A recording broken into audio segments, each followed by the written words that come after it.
ان کو جو ہے وہ پارلیمنٹ کی نگرانی کے تحت چلایا جانا چاہیے. ساتھ ساتھ جو خریداری ہوتی ہے سرکاری اداروں میں اس کو ڈیجیٹلائز کرنا کہ یہ مطلب عجیب چیز ہوتی ہے نا. مطلب ایک چیز آپ ویسے اگر نارملی ایک چیز آپ خریدنے جائیں عام شہری کے طور پر تو آپ کو 2 روپے کی ملے گی, لیکن سرکاری ادارے کے لیے جب وہ خریدنی ہوتی ہے تو 4, 5, 10 روپے کی چلی جاتی ہے, کیونکہ ٹینڈرنگ ہوتی ہے, ٹھیکیدار ریکوائرمنٹ کے لیے, پھر مطلب ایک بڑے لمبا چوڑا ایک سین ہوتا ہے جس سے گزر کر پھر وہ ایک چیز جو ہے نا 1 روپے والی 4 یا 5 روپے تک چلی جاتی ہے. ایک نارمل پروسیجر ہے یہ. تو اس کو وہ کہہ رہے ہیں کہ ذرا بہتر بنائیں اور معاملات جو ہیں وہ اپنے ٹھیک کریں.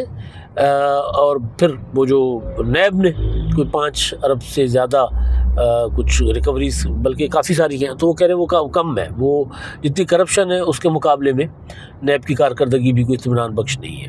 تو یہ ایک نظام کا انہوں نے کچا چٹھا کھول دیا ہے, نظام کو ایکسپوز کر دیا ہے IMF نے اپنی رپورٹ میں. ایک اور معاملہ جس پر میں نے آپ سے کے سامنے گزارش رکھنی ہے وہ خیبر پختونخوا کے وزیر اعلیٰ جو ہیں وہ سہیل آفریدی صاحب, وہ آپے سے باہر ہوئے تھے.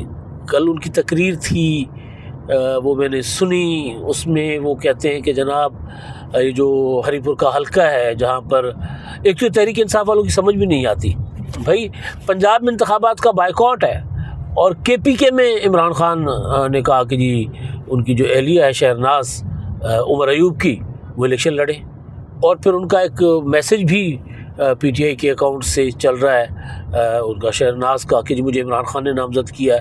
مجھے تو وہ لگ رہا ہے کہ وہ ہے بیسیکلی AI جنریٹڈ ہے, کیونکہ وہ باپردہ خاتون ہے اور وہ اپنی الیکشن کیمپین کرنے کے لیے بھی خود نہیں نکل رہی. مطلب سوچیں نا کہ PTI کیا نعرہ تھا اور کر کیا رہے ہیں.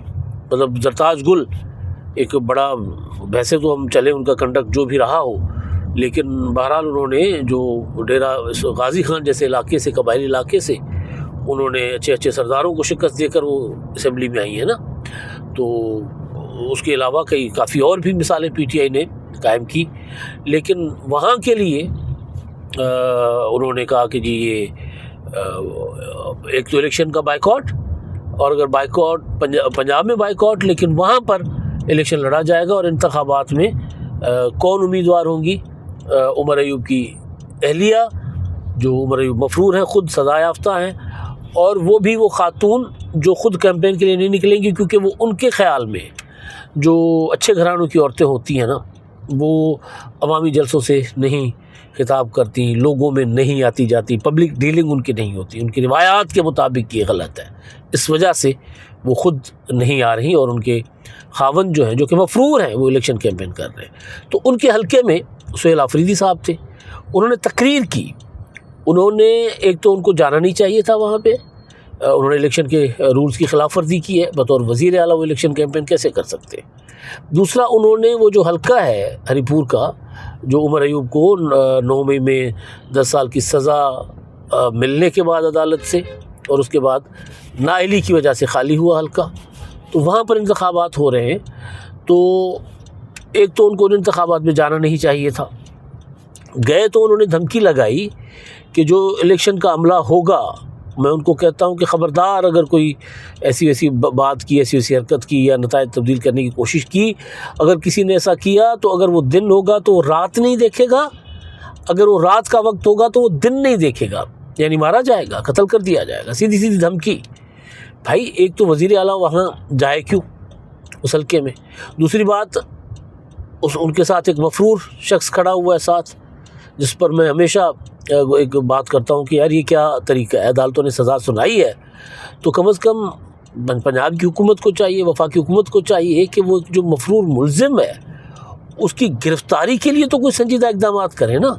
وہ الیکشن کیمپین چلا رہے ہیں, وہ وہاں پر وزیر اعلیٰ کے ساتھ کھڑے ہوئے ہیں, یعنی وزیر اعلیٰ ایک صوبے کے ملک کی عدالتوں کے فیصلوں کے خلاف بغاوت کر رہے ہیں, اور مفرور ملزم کو وہ کس کو ساتھ لے کر ان کے ساتھ کھڑے ہو کر تقریریں کر رہے ہیں. تو بہرحال اس معاملے کا الیکشن کمیشن نے لیا نوٹس. الیکشن کمیشن کا اجلاس ہوا ہے اور انہوں نے طلب کیا ہے ان کو شہریار آفریدی کو, اور ساتھ ساتھ انہوں نے مدد طلب کر لی ہے وفاق سے کہ وہاں پر وفاقی فورسز جو ہیں، فوج، پیراملٹری فورسز، ان کو تعینات کیا جائے، کیونکہ نظر آ رہا ہے کہ خیبر پختونخوا کی حکومت، وہاں کی پولیس جو ہے وہ اثر انداز ہوگی انتخابات کے عمل پر، جو کہ سہیل آفریدی کی تقریر سے ثابت ہو گیا ہوا ہے۔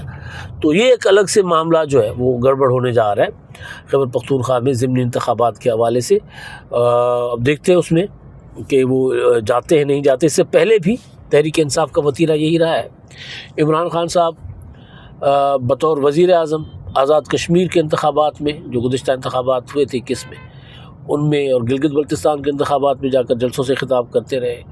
مجھے یاد ہے گلگت بلتستان میں گیا تھا جب انتخابات تھے، یہی دن تھے انتخابات کی مہم کے دوران جو بلاول بھٹو نے جلسے کیے تھے وہ کور کرنے میں گیا تھا۔ تو وہاں پر الیکشن کمیشن نے اس وقت بلاول بھٹو زرداری صاحب کو اور پیپلز پارٹی کے جو ارکان تھے دوسرے جو ادھر پاکستان میں منتخب تھے، حسن مرزا اور دیگر لوگ جو تھے، ان کو 24 گھنٹوں کے اندر اندر کہا تھا کہ جی آپ گلگت بلتستان سے نکل جائیں، اور گلگت بلتستان کی حکومت کو کہا تھا کہ ان کو نکالیں، چیف سیکرٹری کو کہا تھا کہ ان کو نکالیں۔ عمران خان صاحب جا کر وہاں جلسے کرتے رہے، کچھ نہیں ہوا۔ آزاد کشمیر کے وزیر تھے علی امین گنڈاپور، کشمیر افیئرس کے، آزاد کشمیر میں انتخابات تھے 2021 میں، اس میں وہ جا کر وہاں پر الیکشن مہم چلاتے رہے، اور الیکشن کمیشن نے نوٹس بھیجے، لوگ جاتے ہی نہیں تھے، اور اس کے بعد الیکشن کمیشن کے خلاف بیانات دینا شروع کر دیتے تھے۔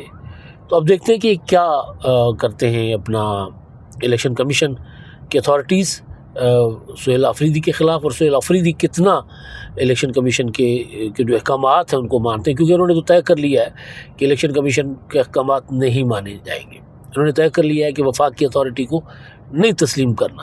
اسی وجہ سے بھڑک رہے تھے کل، اور اسی وجہ سے وہ اپنا، چاہے وہ دہشت گردوں کے خلاف آپریشنس ہو یا کوئی اور معاملات، ان میں حکومت کے ساتھ تعاون نہ کرنے کے اعلانات کر رہے ہیں۔ تو بہرحال یہ دو بڑے امپورٹنٹ معاملات تھے، تو میں نے سوچا میں کراچی پہنچا ہوا تھا تو ان دونوں معاملات پر آپ کے ساتھ ذرا چلتے چلتے گپ شپ ہو جائے۔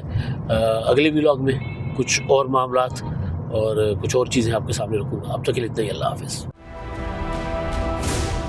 کیا آپ ایک بزنس اونر ہیں اور چاہتے ہیں کہ آپ کا برانڈ زیادہ سے زیادہ لوگوں تک پہنچے؟ ہمارے پاس ہے آپ کے لیے ایک بہترین موقع۔ ہمارے یوٹیوب چینل پر روزانہ ہزاروں لوگ ویڈیوز دیکھتے ہیں۔ یہ وہی لوگ ہیں جو باخبر، باشعور اور فیصلہ کرنے والے ہیں۔ اب آپ اپنے بزنس کو براہ راست ہمارے یوٹیوب چینل پر پروموٹ کر سکتے ہیں۔ پروڈکٹ پلیسمنٹ اور اسپانسرڈ سیگمنٹس کے ذریعے آپ اپنے برانڈ کو لاکھوں پوٹینشیل کسٹمرز تک پہنچا سکتے ہیں۔ تو دیر کس بات کی، آج ہی اپنے بزنس کو نئے لیول پر لے جائیں۔ For more information, call us 923338122280.